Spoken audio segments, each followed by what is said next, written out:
And welcome to Growing Up Guide Pup.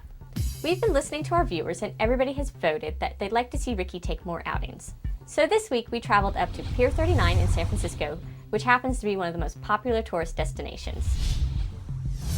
So if you saw week 28, you noticed that Ricky was having some fear issues on some stairs. Now, we weren't sure if it was because she could see through the stairs and the fact that they were high up and she was having a fear of heights, or if it was the surface or the echo, or just any of the above, the combination. So when we got to Pier 39, we noticed there was a footbridge from the parking garage to the pier and decided to take Ricky on it and see how she did.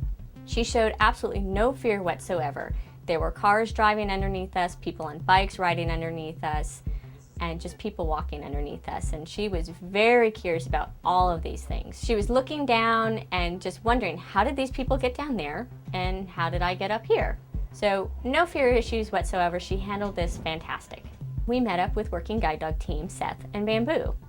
Bamboo is a 4-year-old black lab female and has been partnered with Seth for a couple years now. We met at Pier 39 and we sat and chatted for a while where Ricky could sit and learn to behave with another dog next to her, and Bamboo, as usual, is fantastic at this. She's an amazing dog, very calm, very confident, and can navigate a crowd like there's nobody's business.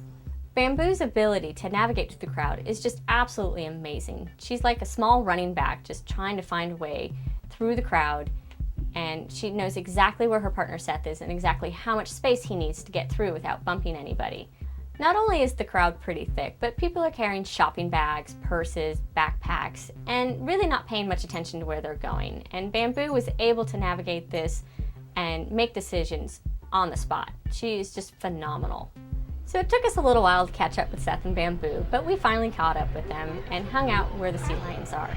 Now usually there's a lot more activity with the sea lions. There were less sea lions there today than normal, and it was kind of midday, so they were basically lounging and sunning themselves. Not a whole lot of noise came out of them, and just not a whole lot of activity, period. So Ricky didn't get a huge experience with them, but she did get to see them. The smell is pretty intense once you get over there, and she's handled that well. We've had dogs in the past balk at just the smell of the sea lions and not want to go towards them. And she was able to see them looking through the fence, and there really wasn't a whole lot of activity, so she really wasn't too interested in them.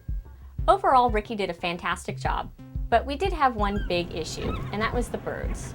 From the time we walked over the footbridge, she was noticing the seagulls flying above her and was pretty distracted by them. This continued on when we went down into the crowd, and she saw some pigeons. Now the pigeons were hopping around and she was very distracted by these. And we don't have a whole lot of pigeons where we live, so this is something new for Ricky to experience, and it's obvious it's something that we're just gonna have to continue to work on. This is important for us to get Ricky through, because if she's pulling on a leash when she's guiding a person who can't see, she could possibly cause them to fall or pull them into something that is not safe. To show you what Ricky's going to have to learn to do, we had Seth and Bamboo show us how they navigate through pigeons. Bamboo wasn't distracted at all and was able to maintain her focus and navigate Seth right through. Ricky, on the other hand, well, she was kind of lunging on the leash and very distracted and wanted to chase the birds. So this is something I have to work on with her, because as a guide, she cannot be doing this behavior. A guide dog's main focus should always be its partner.